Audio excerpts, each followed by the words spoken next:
What's going on, plugins? Welcome back to another video. In today's video, I'm going to talk about Duke's 2023 recruiting class. Before we get into this video, make sure you drop a like, and if you're new here, sub to the channel and become a part of the family. Now let's get into the video. In Jon Scheyer's first season as the head coach, he led Duke to a 27-9 record and won the ACC tournament and reached the second round of the NCAA tournament. But what's impressive about this season is that Duke went undefeated at home. He did better than a lot of people expected in his first season as the head coach for Duke, but now it's time to see if he can be even better in year two. But can he lead them to a deep run in the NCAA tournament or even compete for a championship? Duke has the second best recruiting class going into the season. This 2023 class is loaded with talent. Let's take a look at the 2023 recruits and see what they bring to the team. First, let's talk about Jared McCain, who's a 5-star 6'3" combo guard. He was ranked 14th by 24/7 Sports and 10th by ESPN, and he was ranked as the #1 player in California. Jared McCain was a McDonald's All-American, Gatorade California Player of the Year. He averaged 18 points, 7.1 rebounds, 4 assists, and 1.5 steals during his senior season. He is a confident skill scorer. He's a volume shooter. He has a deadly mid-range game. He knows how to get to his spots, and he's a patient scorer. He takes what the defense gives him. Being a mid-range shooter might be his biggest strength. He's a decent three-point shooter. Jared McCain's jump shot form is perfect, and he has a quick release. I feel like he's an elite slasher. He finishes well around the rim and finishes around defenders, and he can do acrobatic layups.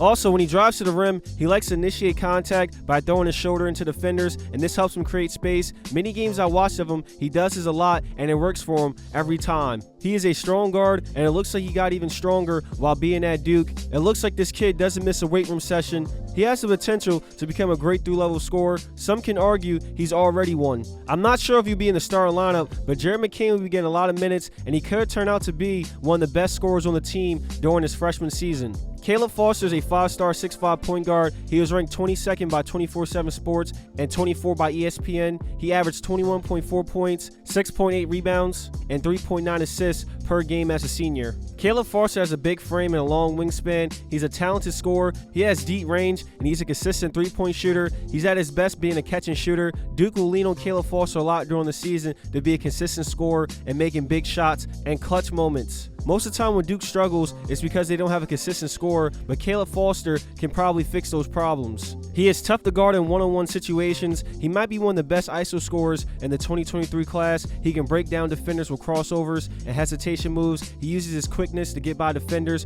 When driving to the rim, he uses his height to his advantage to bully smaller guards. I'm not sure if that will work well for him in college because he won't be going up against a lot of small guards like he did in high school, but he is a decent finisher around the rim, so he should be fine. He should be the type of player who can help Duke on defense by guarding multiple positions. They can do a lot with Caleb Foster because he's such a versatile player. I'm not sure what position he'll be playing. I feel like he won't be a point guard. He might be a shooting guard or maybe a small forward. Playing one of those positions, he can just focus on being a scorer. Duke has a lot of guards on the team right now, so they could slide him to the 3 so he can get into the starting lineup. Y'all feel what I'm saying, plugins? Caleb Foster is 6'5", so he should be able to play multiple positions for Duke, so we'll see how they use him. He's the type of player that needs to be on the floor. I feel like he should be in the starting lineup. He's too talented of a scorer to be coming off the bench. Sean Stewart is a 5-star 6'9" power forward. He was ranked 21 by 24/7 Sports and 19 by ESPN. He was a McDonald's All-American. He played for powerhouse Mount Verde Academy. Former Duke players R.J. Barrett and Derek Whitehead went to the same high school.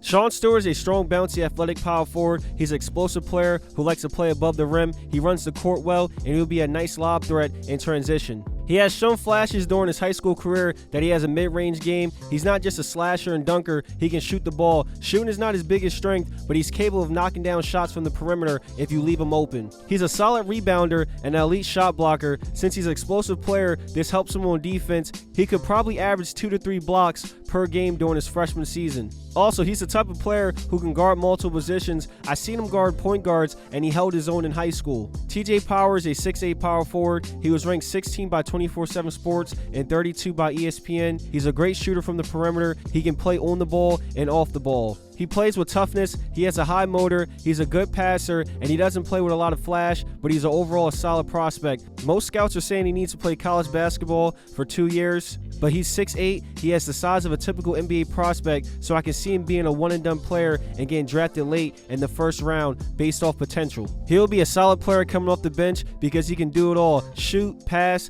and play defense. Now let's talk about some of the key players Duke has returning this season. First, let's talk about the biggest name that's returning, which is Kyle. Many thought the 7-foot center was going to declare for the 2023 NBA draft, and most mock drafts he was a lock to be a first-round pick, but he shocked everyone and announced that he's returning for a sophomore season. He was leading the team in scoring, rebounding, and steals. In his freshman season, he averaged 15.1 points, 8.9 rebounds, and 1.3 steals per game. So they're getting their best player back, which is huge. He probably won't be coming back for his junior season. After this season, he will be a lottery pick. Kyle will be one of the best players in the country and lead Duke to a lot of wins this season. Jon Scheyer will make sure Kyle is the focal point of the offense. Tyrese Proctor is coming back for a sophomore season. Many thought he was going to leave and declare for the 2023 NBA draft. He wasn't projected to go high in the draft, but for the 2024 draft, he could easily be a top 10 pick. He's a 6'5" combo guard who is an elite scorer and passer. He made the right decision coming back for another year. He'll most likely be the starting point guard and will have the ball in his hands more.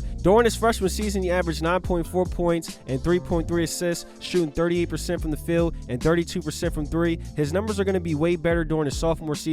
My prediction, he will average 10 to 15 points, 6 assists, and he will shoot 45% from the field and 35% from three. He's motivated right now. When he said he was coming back, he said he had unfinished business, so he's locked in and ready to show out. Jeremy Roach is returning for his senior season. He had a solid junior season. He had career high in points, 3-point percentage, and free throw percentage. He averaged 13.6 points. He shot 34% from three, and his free throw percentage was 78. He was a team captain and a big part of Duke's success. He played well with Tyrese Proctor, and they have good chemistry on the court, so I'm thinking Jon Scheyer will start both of them in the beginning of the season.